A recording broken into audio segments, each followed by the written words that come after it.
Y el video, el PSV de Holanda aseguró contrato del niño marroquí, que es más conocido como el nuevo Messi. Esto lo leemos también de Publimetro. Ila Zaidan es el nombre de este niño marroquí cuyos videos en internet son un hit gracias a su sorprendente habilidad con la pelota. Tiene 8 años y ya firmó contrato con el PSV de Holanda.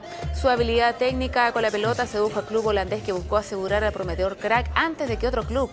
Zaidan es marroquí, sus padres han ideado una efectiva campaña viral subiendo videos de las habilidades de su hijo a YouTube y creando así un grupo de fans en Facebook que ya tiene casi 14.000 seguidores, y parece le resultó a sus padres esta campaña porque ya aseguró un contrato con un club holandés de este chico que es conocido como el nuevo Messi y tiene tan solo 8 años. Fíjese, sus padres grababan su performance con el balón en la cancha, lo subieron a YouTube esperando que algún club se fijara en él y finalmente el